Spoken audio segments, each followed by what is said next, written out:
पढ़ रहे हैं पाठ नंबर 14 व्यवहारिक हिंदी से लिया गया पाठ एकांकी पलवन, जिसके लेखक हैं दयानंद तिवारी। इसका पहला भाग हमने पिछले वीडियो में पढ़ा था। तो पलवन जो है साहित्य शास्त्र में एक उत्तम साहित्यकार का लक्षण माना जाता है।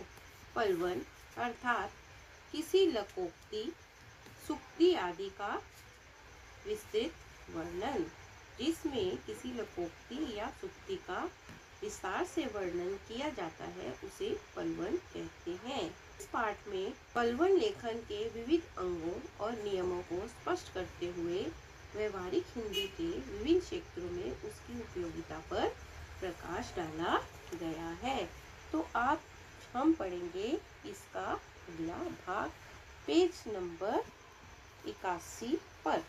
मितवा सर जी कितनी अच्छी और महत्वपूर्ण जानकारी दे रहे हैं, लेकिन मन में प्रश्न उठ रहा है कि पलवन की विशेषताएं क्या होती हैं। विद्यार्थी अब अपने अध्यापक से पलवन की विशेषताओं की जानकारी प्राप्त करना चाहते हैं। अध्यापक बताता हूँ, इन्हें अपनी कॉपी में लिख सकते हैं। चलिए मैं पलवन की विशेषताएं बोर्ड पर लिखता हूँ। पलवन की विशेषताएं हैं कल्पनाशीलता, मौलिकता, सृजनात्मकता, प्रवाहमयता, भाषा शैली, शब्द चयन, सहजता, स्पष्टता और क्रमबद्धता। तो ये है पलवन की विशेषताएं। लड़की सर जी क्या पलवन लिखने की कोई अलग शैली होती है? शैली होता है तरीका। हाँ, पलवन लिखने की निम्न शैलियाँ प्रचलित है। इसमें विषय प्रवर्तन प्रथम वाक्य से ही प्रारंभ हो जाता है। इसमें इधर उधर बहकने एवं लंबी चौड़ी भूमिका बनाने की कोई आवश्यकता नहीं होती।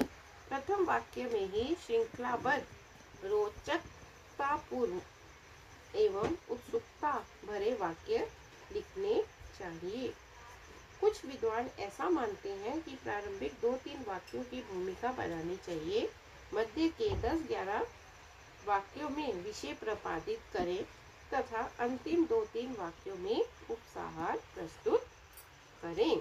तो ये इसमें अध्यापक पलवन लिखने के तरीके जो है वो विद्यार्थियों को समझा रहे हैं कि पलवन लिखने का वास्तव में तरीका जो है वो कैसा है। रोशन सर क्या पलवन की प्रक्रिया भी अलग होती है? इस संदर्भ में भी संक्षिप्त जानकारी दीजिए ना। अध्यापक वैसे पलवन की जानकारी लेते लेते उसकी प्रक्रिया पर भी हमारी चर्चा हुई है। फिर से थोड़ा स्पष्ट करता हूँ। विषय को भली भांति पढ़ना, समझना, ध्यान केंद्रित करना, अस्पष्ट होने पर पुनः सोचना। तो ये है पलवन की प्रक्रिया कि पहले विषय को पढ़ना है, फिर समझना है, उस पर अपना ध्यान लगाना है और फिर दोबारा से उसके अर्थ को क्या करना है, स्पष्ट करना है।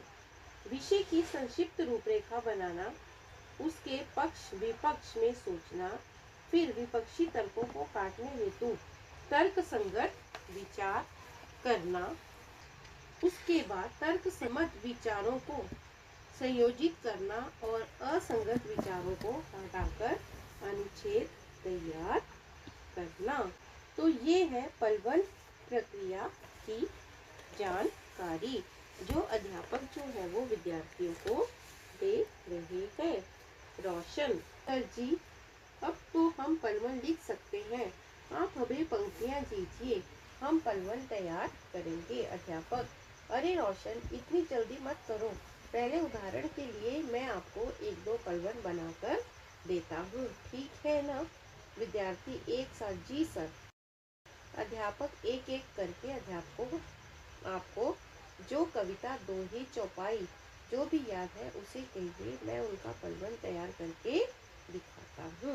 कुछ क्षणों के पश्चात क्या हुआ, नहीं सूझ रहा है? चलिए पहला उदाहरण मैं आपको बताता हूँ। जैसे निम्न पंक्तियों का पलवन करते हैं। नर होना निराश करो मन को, ये एक कहावत है और कहावत को या लोकोक्ति को ही किसमें लिया जाता है? पलवन में लिया जाता है। तो पलवन यह सार्वभौमिक सत्य है। पलवन यह सार्वभौमिक सत्य है कि मनुष्य सब संसार का सबसे अधिक गुणवान और बुद्धिमान प्राणी है। वह अपनी अद्भुत बुद्धि एवं अपने कौशल के बल पर इस संसार में महान से महान कार्य कर अपने साहस और सामर्थ्य का परिचय दे चुका है। सामर्थ्य होता है हिम्मत, क्षमता, शांति, सद्भाव और समानता की स्थापना के लिए वह प्रयासरत रहता है। प्रयासरत रहना, श्रम में लगे रहना, इन सब के पीछे उसका आंतरिक मानसिक बल ही था। क्योंकि मनुष्य विधाता की सर्वोत्कृष्ट और सर्वाधिक गुण संपन्न कृति है। अंततः उसे अपने जीवन में कभी निराश नहीं होना चाहिए। यह तो मनुष्य का जीवन है कि जहाँ उसके जीवन में सुख है वहाँ दुख भी है, लाभ और लाभ है तो हानि भी है, सफलता है तो असफलता भी है। यदि उनका मन ही पराजित हो जाए, थक जाए, तो इस धरा को स्वर्ग सा कैसे बना पाएंगे। उसके मन को कि इस संकल्प विकल्पमयी साहसिक शक्ति को उसका मनोबल कहा जाता है, जो उसे हर समय श्रेष्ठ बनाने हेतु कर्म के लिए प्रेरित रहता है। तो नर हो ना निराश करो मन को, इसके द्वारा, इन पंक्तियों के द्वारा अध्यापक जो है वो पलवन का स्पष्टीकरण जो है वो करके बताते हैं कि किस तरह से इन शब्दों को समझने के उपरांत मनुष्य को निरंतर संघर्ष में जीवन जीते हुए आगे बढ़ना है। क्योंकि सुख और दुख तो मनुष्य के जीवन में आते जाते रहते हैं। गीत, जी सर, अब हमें समझ में आ गया। सर, मैं एक सूक्ति जानता हूँ। सूक्ति होता है सुंदर वाक्य। क्या आप उसका पलवन करके दिखाएंगे? अविवेक आपदाओं का घर है। अविवेक होता है अज्ञान, आपदा होता है मुसीबत। पलवन विवेक, बुद्धि और ज्ञान मानव का बौद्धिक संपदा है। मानव जब कोई निर्णय लेता है तो उसे सत असत कारणीय बुद्धि की आवश्यकता होती है। विचार शून्य किए गए कार्य कष्टदायक होते हैं। मानव की सफलता के पीछे उसका विवेक कार्य करता है। विवेक होता है बुद्धि। हमें सोच विचार कर ही कोई कार्य करना चाहिए। बिना विचार किए गया कार्य पश्चाताप का कारण बनता है। इसलिए हमें जो भी कहना है उसका मनन और चिंतन करें। जो कुछ भी कहें उसे सोच समझकर विवेक की कसौटी पर कसकर ही कहें, क्योंकि जीवन का आनंद विवेक से चलता है। अविवेकी मूर्खतापूर्ण कार्य करता हुआ अपने जीवन को स्वयं आपत्तियों से भर लेता है। आपत्ति होता है मुसीबतों से। तो अविवेकी आपदाओं का घर है, मतलब कि अज्ञानता जो है वो मुसीबत का घर है। तो यहाँ पर इस पल में पलवन के द्वारा इसे स्पष्टीकरण किया गया है कि किस तरह से यदि हमारे मन में अज्ञानता रहेगी तो फिर हर जीवन के हर कदम पर हमें ना जाने कितनी मुसीबतों का और कठिनाइयों का सामना करना पड़ेगा। क्योंकि विवेक, बुद्धि और ज्ञान ही मानव की बौद्धिक संपदा है। तन्वी, सर, मैं भी एक पंक्ति बतलाती हूँ, कृपया उसका भी पलवन कीजिए। सेवा तीर्थ यात्रा से बढ़कर है। सेवा परमो धर्म है, परम धर्म है। इस भावना को कौन नहीं स्वीकारता, किंतु जब इस भाव की अवहेलना की जाती है, अवहेलना होता है तिरस्कार, निरादर, तब समाज में स्वार्थ और तनाव की स्थिति उत्पन्न हो जाती है। लोग सेवा को भूलकर तीर्थ यात्रा के लिए इस उद्देश्य के साथ निकल पड़ते हैं कि इससे उन्हें मोक्ष मिलेगा। लोग भूल जाते हैं कि सेवा का भाव ही संपूर्ण मानवता को चिरकाल होता है लंबे समय तक सुरक्षित कर सकेगा। सेवा समाज के प्रति कृतज्ञ लोगों का आभूषण है। मानव जीवन एवं प्राणी मात्र की सेवा संपूर्ण तीर्थ यात्राओं का फल देने वाली होती है। सेवा के पात्र हमारे आसपास ही मिल जाते हैं। तीर्थ यात्रा का फल कब मिलेगा, क्या होगा, लेकिन सेवा सद्य फल दामनी है। सेवा करे सो मेवा पावे, अंततः सेवा धर्म अपनाएं। तो इसमें इन पंक्तियों में मनुष्य जीवन में तीर्थ से बढ़कर किसको माना गया है? सेवा को। जब हम किसी गरीब असहाय व्यक्ति की समय पर सेवा कर देते हैं तो वो सेवा का फल हमें जो है वो तीर्थ यात्रा से भी बढ़कर माना जाता है। अध्यापक, मुझे विश्वास है आप लोगों ने पलवल को अच्छी तरह से समझ लिया है। अभी अच्छी तरह से चर्चा हो रही है। अब आप यह समझ ही गए कि पलवल मतलब जैसे बीज से पेड़, पेड़ से पल से डालियां विकसित होती हैं, उसी प्रकार भाषा में भी पलवन होता है। जैसे बीज से पेड़ होता है, पेड़ से जो है वो पत्ते होते हैं और पत्तों से क्या होती है, डालियां जो है वो विकसित होती हैं। उसी तरह भाषा से क्या होता है, पलवन होता है। आपने पलवन के लिए अच्छे उदाहरण दिए, लेकिन भक्तिकालीन निर्गुण विचारधारा के संत कबीरदास को आप भूल गए।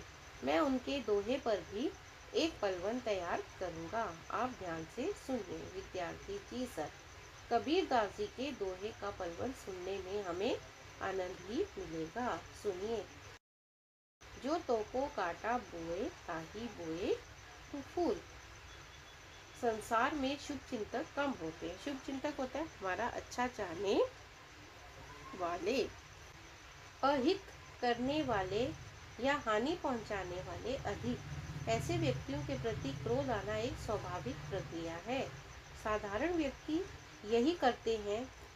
अहित करने वाले का हित सोचना, कांटे बिछाने वाले के लिए फूल बिछाना, मारने वाले को क्षमा करना एक महान मानवीय विचार है।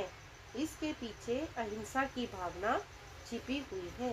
सबके प्रति मैत्री भाव की साधना है। प्रकृति भी हमें यही शिक्षा प्रदान करती है।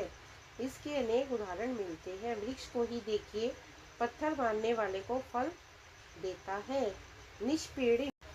निष्पीड़न होता है जैसे निचोड़ना करने वाले को सरसों उपयोगी तेल देती है। पत्थर पर घिसा जाने वाला चंदन सुगंध और शीतलता देता है। शत्रु को मित्र बनाने, विरोधियों का हृदय परिवर्तित कर उन्हें अनुकूल बनाने का यही सर्वोत्तम और स्थायी उपचार है कि उत्पीड़क को क्षमा करें। उत्पीड़क होता है पीड़ा देने वाला। जो हमारा अपकार करता है हम उसका भला करें। अपकार होता है अहित चाहने वाला, उसके मार्ग को निष्कंटक बनाए। निष्कंटक होता है बाधा रहित, उसमें फूल बिछा दे। फूल बिछाने वाला सदैव लाभ में रहता है। कांटे बिछाने वाला स्वयं ही उसमें उलझकर घायल हो सकता है। महान पुरुषों का भी यही मत है। हम अपकारी के साथ उपकार करें। तो यहाँ पर इन पंक्तियों का विस्तार से स्पष्टीकरण करके कवि ने पलवन के माध्यम से इसे स्पष्ट रूप से समझाया है कि किस तरह से हमें जो है, जो हमारा बुरा करता है उसका भी हमें क्या करना है, अच्छा ही सोचना है। रोशन, जी सर। पलवन का तो बड़ा रोचक होता है। हाँ, आज तक पलवन से डर ही लगता था, पर आज तो सारा डर निकल गया। अब हम अच्छी तरह से पलवन कर सकते हैं। जी, आपका बहुत बहुत धन्यवाद। फिर से पलवन विषय का सविस्तार पुनरावृत्तन कराकर विषय से संबंधित पुनरावृत्तन या पूर्वालोकन होता है, फिर से अच्छी तरह से देखना। संबंधित सारी आशंकाओं को आपने दूर किया। जी सर। मैं पूर्ण प्रश्न पत्र को आसानी से लिखकर अच्छे अंक प्राप्त कर सकती हूँ। यह आत्मविश्वास अब मुझे प्राप्त हो गया। अध्यापक, मुझे भी खुशी हुई कि आपने पलवल के संबंध में सारे प्रश्न किए। चलो, आज बहुत जानकारी मिली है आपको। साहित्य की ऐसी रोचक जानकारी हम लेते रहेंगे। अब हम अपनी इस चर्चा को यहीं विराम देते हैं। तो इस तरह पलवल के माध्यम से लेखक ने विद्यार्थियों को ये बताने की कोशिश की कि किस तरह से लोकोक्ति और दोहों के माध्यम से या चौपाई के माध्यम से हम पलवल को के माध्यम से इन विषयों को अच्छे से समझ सकते हैं। तो यहीं पर हमारा ये पाठ समाप्त होता है। धन्यवाद।